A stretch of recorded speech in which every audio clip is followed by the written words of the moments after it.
Hello Libra, welcome ulit sa iyong reading. So, ginagawa ko tong reading ngayong second half ng June. Kung kailan man matapat sa iyo to. No? Tingnan natin ano yung mga blessings, mga mensahe, mga dapat malaman.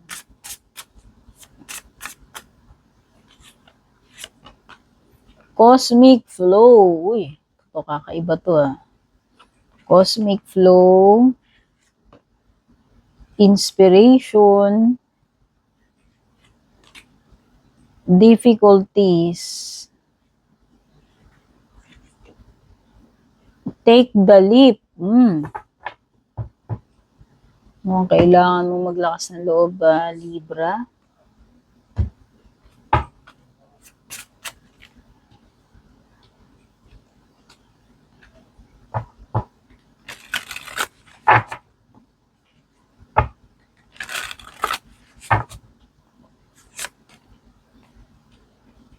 Uy, adventure. O, ito nga lang pagtitake ng leap na to, parang full card adventure yan eh. Yan o.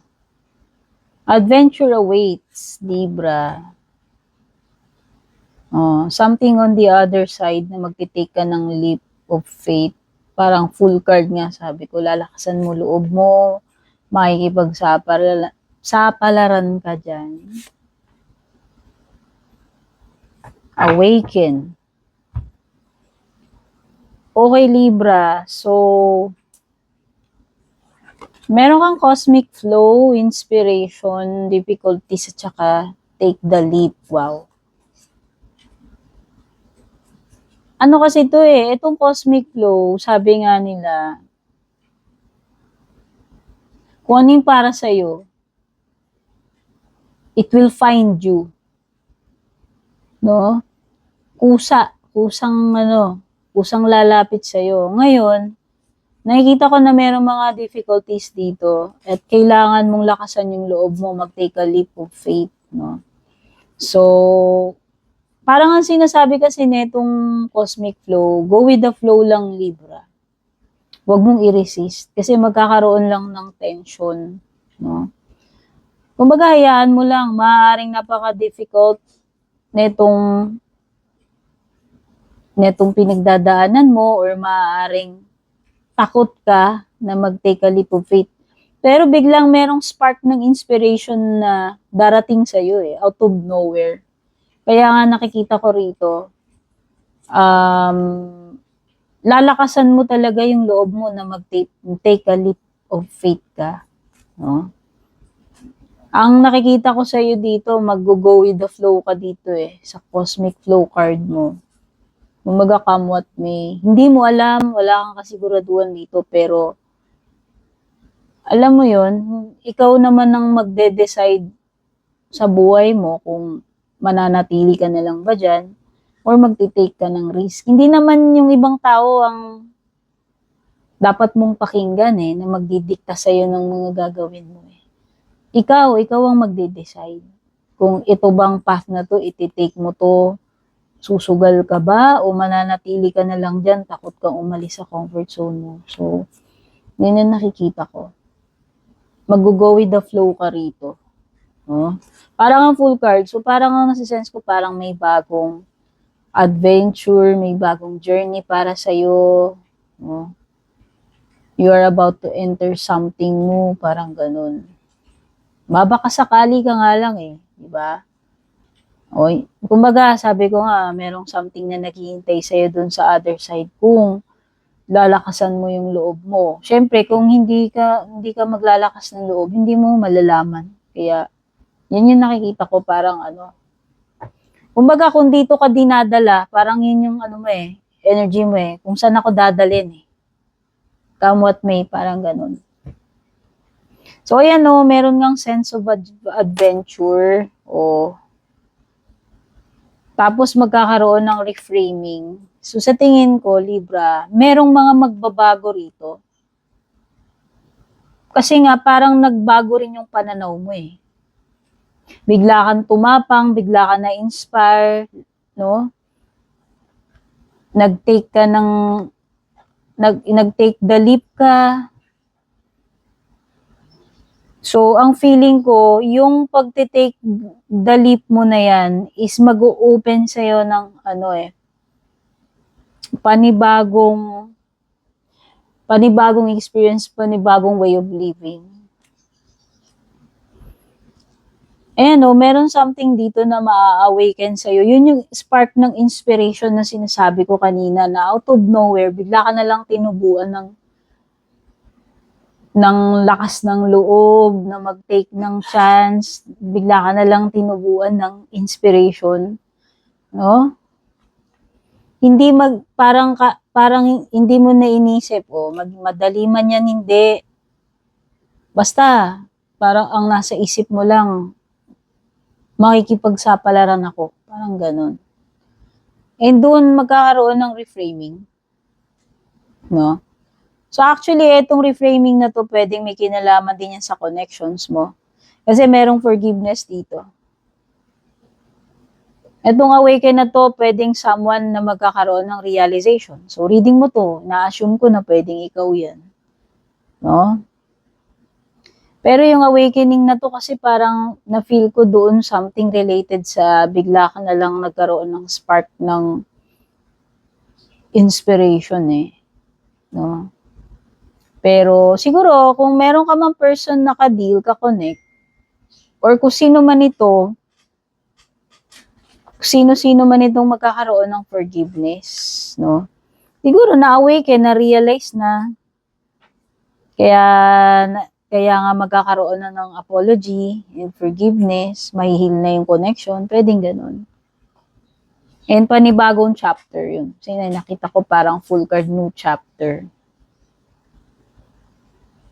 So, yan yung mga blessings na iba pa na nakikita ko na madadagdagan pa siguro yan kasi maglalagay pa tayo ng ibang cards, no? Para kang nag-evolve dyan Alam mo yun? Parang nabuksan yung mata mo about something. And nagbukas din ng bagong chapter yan sa buhay mo. Okay? Parang may pagle-level up din siya.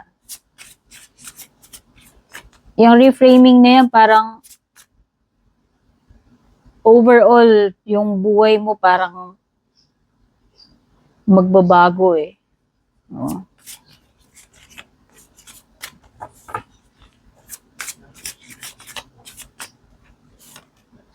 Eight of Wands reversed. Empress, wow! Ayan, Libra, Taurus energy, abundance, fertility, growth, results, harvest time, andyan na yun.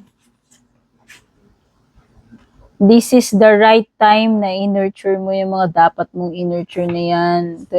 Ito na yung right time na maaaring i-harvest mo na yan. Magician is Gemini energy. Yung mga nakikita ko signs, babanggitin ko, pero kahit naman anong sign, ayan.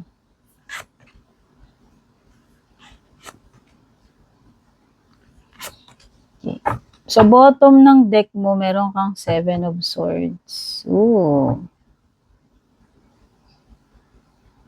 Lalakasan mo talaga yung loob mo. Ito yun kakaiba, ninja moves, no? So, feeling ko lang, Libra, makakahanap ka ng panibagong diskarte rito Strategy, diskarte, bagong pagkakakitaan, no? Sideline, source ng income. Basta, makakahanap ka ng kakaibang diskarte rito.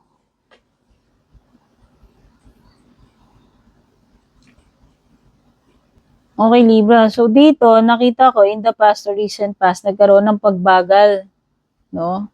So, hindi ko alam, ano ba to? It could be related sa something na ginagawa mo or sa progress mo. Pero mag-i-improve na rin yung mga bagay Nagkaroon ng stagnant energy dito sa 8 of Wands reversed mo. nung una or recently. Magkakaroon na rin ng movement, no? So, magiging better din yung situation. Kasi nga nakikita ko dito, makakadiskarte ka eh. Makakaisip ka ng diskarte mo rito. At itong, ano na to, itong blockage na to, pagbagal in the past, mapapalitan na yan ng kasi sa pinakadulo mo, meron ka Four of Swords reversed. Ibig sabihin, babalik ka na uli sa circulation eh.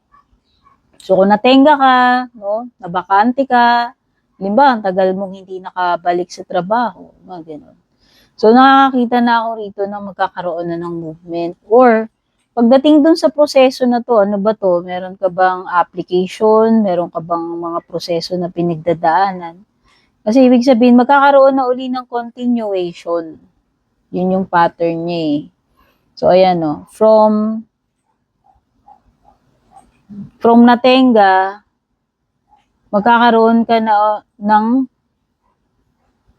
papunta ka na doon sa magkakaroon na ng results. No? Ito na yung outcome na hinihintay mo sa Empress eh. Ito na yung resulta eh. Ito na yung harvest time na sinasabi ko kanina eh. Actually, maganda ito. Kasi mukhang maganda yung aanihin mo resulta rito. Okay?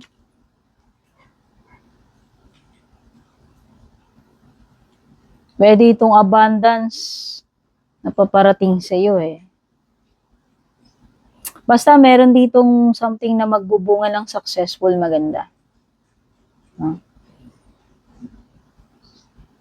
So, mukhang worth it. Kung naghintay ka, kung na-delay man yan, alam mo yun, eventually, aanihin mo pa rin yan eh. No? Hindi naman nasayang yung paghihintay mo. Ano pa? Etong 9 of Wands na to, ito yung nakita ko na matatanggal na yung blockage, magkakaroon na ng healing, kasi meron nang magbababa ng pride. No? At saka ito yung sign na matatapos na yung period ng paghihintay mo talaga eh. Ayan o. O ayan na, manifesting na, Magician. Ito na yung mga magagandang bagay na nagmamanifest para sa iyo. Para sa akin, ang lakas ng energy ng employment. Basta kung ano naman to tina-target mo na hindi na parang bumagal, na tenga, nagkaroon ng blockage, ng delay. Ito na yun eh. Magagawa mo na finally with the Magician eh. Actually nga, magbubunga yan eh, yung mga results with the Empress, Magician. Ito na rin yung magandang improvement, transformation. Kasi nga, magkakaroon ng reframing, di ba? Sabi ko, parang overall, merong magbabago sa buhay mo, sa takbo ng buhay mo. Ito yun eh.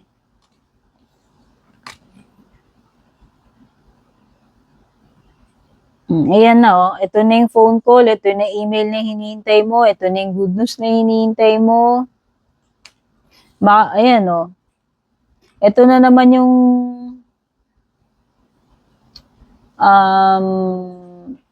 pwedeng new contract kasi beginning to eh. Oh, may mga pages ka, dalawa yung pages mo. Ibig sabihin merong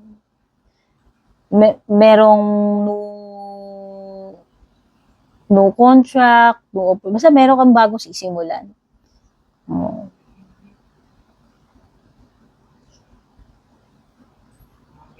Actually, makakapamili ka. Pwede may dalawang offer or opportunity sa'yo. May dalawang pages. Ayan. Tsaka lumitaw sa gitna niyang dalawa is si Two of Pentacles, no? So, ibig sabihin, pwede kang makapamili or pwede mo siyang gawin ng sabay.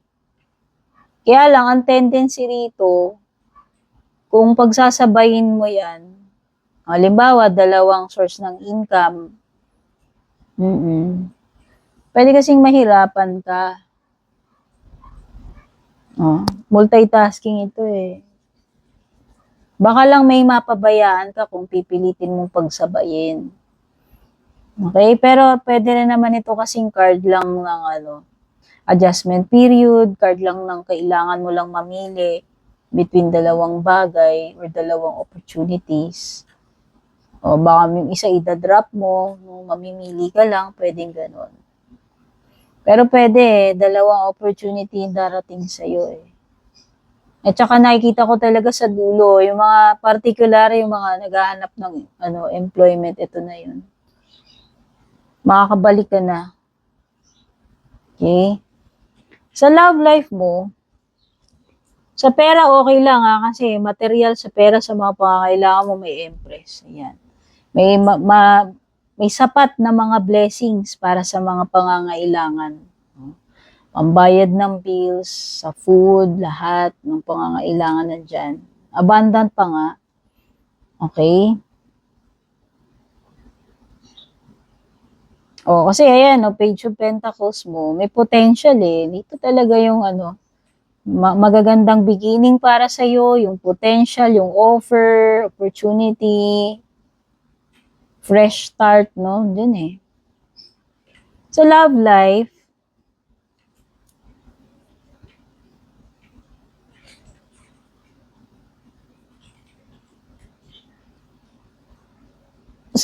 ang nakikita ko dito is an energy ng pwedeng iba rito magkakaroon kayo ng forgiveness. Kasi nga, sabi ko, meron na magbababa ng pader dito. Magbababa ng ego, ng pride, magkakaroon ng forgiveness, saka reframing. So, feeling ko lang yung iba rito, baka reconciliation yan. Pwedeng may nagawa kasing kasalanan yan, atraso sa'yo.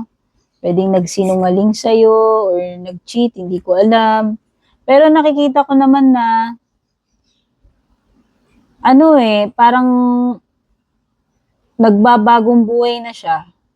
Or kung kung nag-cheat man siya, pwedeng wala na yun Wala na yung third party kung nagkaroon mo ng third party. Pwedeng pumupa na yun, natauhan na siya. Kasi nga merong realization dito.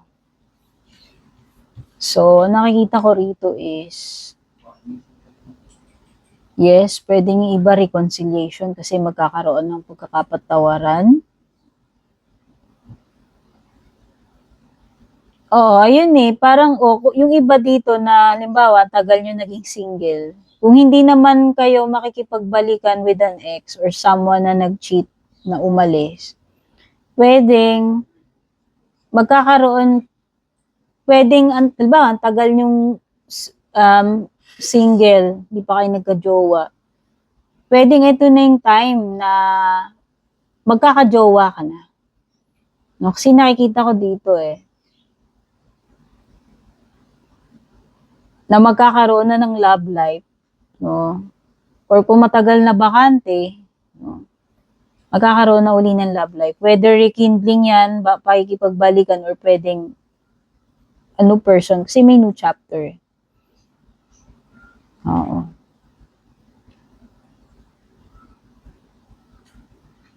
Ayan may manifesting dito kasi na may nagmamanifest dito na balikan or love life, no? Tsaka may mga beginnings talaga rito. Meron kasi ditong namili na. Siguro ikaw pinili, kaya siya bumabalik para dun sa mga bumabalik. No? Kasi sabi ko nga parang meron na ditong gumawa na ng atraso, pero natauhan na, nagbagong buhay na, at pwedeng bumabalik. Okay?